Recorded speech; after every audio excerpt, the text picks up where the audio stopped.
Pemirsa, tradisi perang-perangan dengan pistol mainan yang dilakukan anak-anak di Mandailing Natal, Sumatera Utara dibubarkan oleh polisi. Selain berbahaya dan juga bisa melukai tubuh, aksi tersebut kerap memicu bentrokan warga. Sejumlah anak-anak terlibat saling tembak-menembak menggunakan pistol mainan berpeluru plastik di sudut desa wilayah Mandailing Natal, Sumatera Utara. Sekelompok bocah dengan membawa pistol mainan mendatangi segerombolan bocah lainnya yang sudah menunggu di tepi jalan. Meski hanya pistol mainan, benda ini terbilang berbahaya karena dapat melukai tubuh dan fatalnya bisa mengakibatkan kebutaan jika terkena mata. Kalau kena mata itu berbahaya.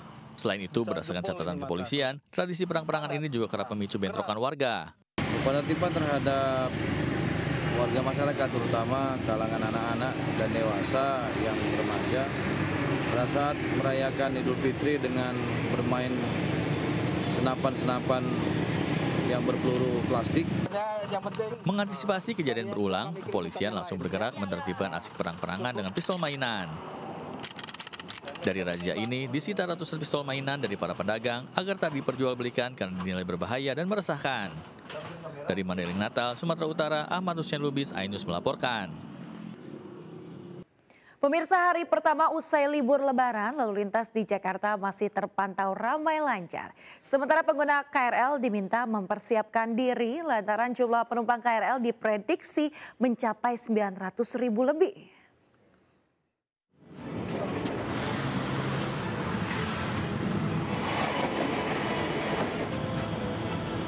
Pagi ini, Jakarta mulai menggeliat.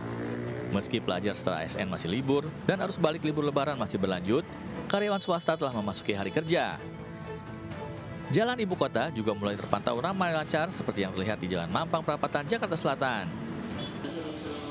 Sementara dari pantauan tim liputan, keramaian sudah terlihat di moda transportasi umum khususnya KRL. Sejak pagi hari, seluruh gerbong dari Bogor menuju ke arah Jakarta Kota telah dipadati pekerja. Sementara arah sebaliknya terpantau lengang. PT KAI Komuter memprediksi lebih dari 900.000 penumpang akan menggunakan KRL pada hari pertama kerja usai libur Lebaran. Untuk mengantisipasi kepadatan ini, KAI Komuter mengoperasikan 1.061 perjalanan komuter lain Jabodetabek mulai pukul 4 pagi hingga 24 WIB. Dari Jakarta, Dwi Susilo, Bayu Maesa, Ainus melaporkan. Ya pemirsa, jika ketupat umumnya berisi beras, tidak demikian dengan ketupat di Magelang, Jawa Tengah. Ratusan warga rela berebut ketupat yang satu ini karena di dalamnya berisi uang pecahan 2.000 hingga 100.000 rupiah. Mau tahu seperti apa serunya tradisi grebek ketupat ini? Kita lihat. Dengan sekuat tenaga, sejumlah warga coba meraih dan berebut ketupat yang dirangkai dalam sebuah gunungan. Ya, mereka rela berdesakan meraih sebanyak mungkin ketupat. Karena di dalamnya berisi uang pecahan 2.000 hingga 100.000 rupiah. Tak heran, ratusan warga, baik orang tua maupun anak-anak terlihat antusias mengikuti acara tersebut. Tradisi gerebek ketupat digelar di Kecamatan Mertoyudan, Magelang. Sedikitnya terdapat 2.500 ketupat yang menjadi rebutan warga dan ludes dalam waktu sekejap.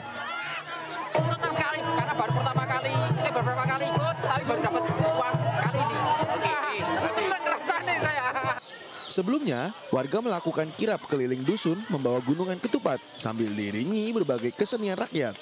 Gerebek ketupat digelar sebagai rasa syukur dan menyambut Syawalan.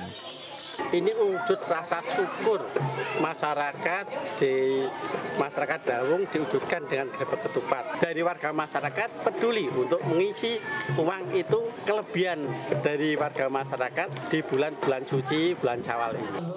Tradisi ini diharapkan bisa mempererat tali persaudaraan warga, di mana ketupat sendiri punya filosofi bentuk permohonan maaf. Dari Magelang, Jawa Tengah, Puji Hartono, Ainus melaporkan.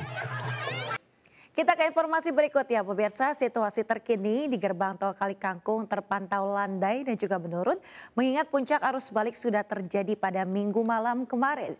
Sistem one way di kilometer 414 tol Kali Kangkung juga akan mulai dihentikan hingga kilometer 409 dan lalu lintas akan kembali normal. Dan berikut laporan Giselia Nurahma.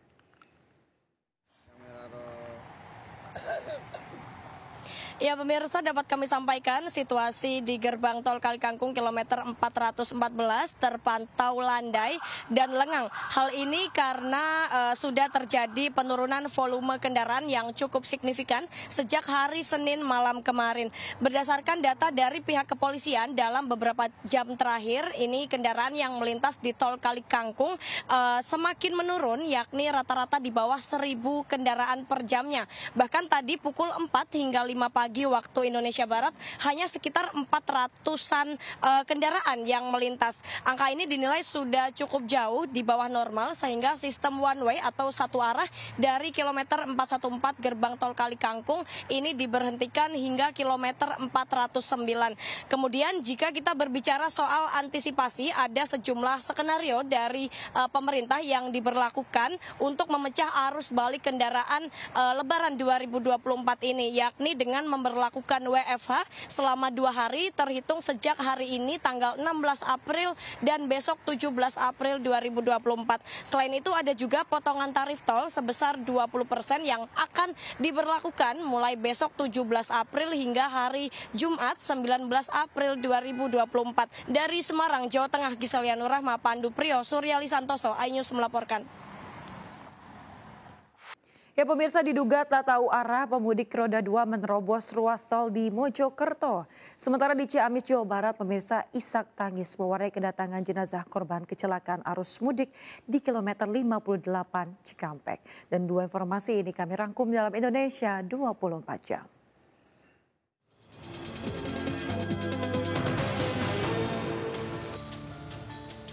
Viral di media sosial, 2 pemudik menggunakan sepeda motor masuk jalan tol di Desa Penompo, Kecamatan Jetis, Kabupaten Mojokerto.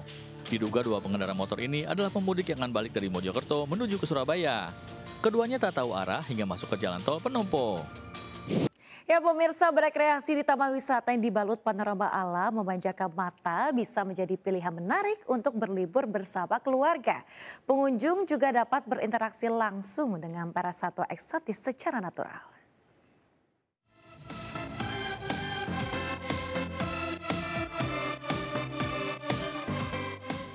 Lembah Hijau, tempat wisata yang terletak di Bandar Lampung ini menyuguhkan unsur rekreasi sambil menikmati pemandangan alam sekitar yang memanjakan mata. Ya, dinamakan Lembah Hijau karena bila dilihat dari atas ketinggian, tempat wisata seluas 30 hektar ini didominasi hamparan pohon rindang yang masih terjaga keasriannya. Meski dikenal dengan maskot gajah Sumatera dan harimau Sumatera, taman wisata ini juga memiliki 400 lebih satwa dari 62 jenis satwa eksotis yang ada. Membuat taman wisata ini ramai dikunjungi warga terutama di akhir pekan dan hari libur nasional. Dengan suasana sejuk, pengunjung bisa melihat cantiknya satwa-satwa eksotis secara jelas, bahkan dapat berinteraksi langsung dengan para satwa secara lebih natural layaknya di alam liar.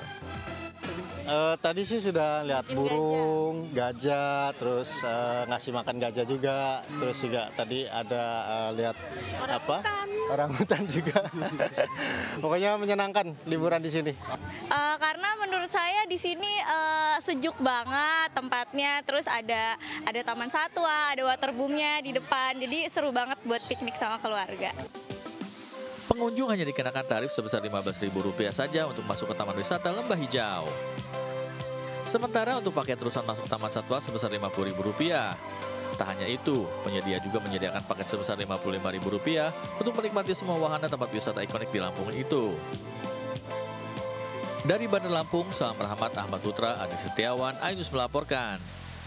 Pemirsa, berendam bisa menjadi solusi setelah lelah bersilaturahmi atau terjebak kemacetan saat arus balik. Dan ini pula yang membuat sejumlah destinasi wisata air dipadati oleh para pengunjung pada libur Lebaran kali ini. Wah, segernya siang-siang gini main air. Apalagi cuaca di Bekasi saat ini lagi panas-panasnya.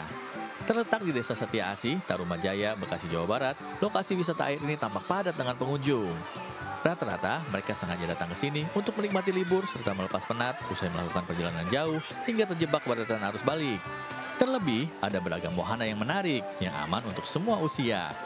Mulai seluncur air, ombak, dan tangga loma rainbow. Selain membuat pengunjung betah berlama-lama berendam, yang pasti lokasi wisata ini tidak terlalu jauh dari ibu kota, serta harga tiket yang terjangkau. Ya kebetulan saya milih Karawang, milih daerah Bekasi sini karena terjangkau ya Pak. juga, dekat juga, nggak kena macet juga, alhamdulillah. Dari hari kedua Lebaran meningkat sekali pengunjungnya dan mereka banyak yang tidak mudik berlibur ke Trans Jawa Waterpark, khususnya untuk warga Bekasi dan Jakarta yang lebih dekat dengan lokasi kami. Di sini, pengunjung juga bisa menikmati beberapa wahana lain, seperti kebun binatang, museum sejarah Islam, serta bioskop 3D movie. Dari Kabupaten Bekasi, Jawa Barat, Ahmad Jauhari Lutfi, iNews melaporkan.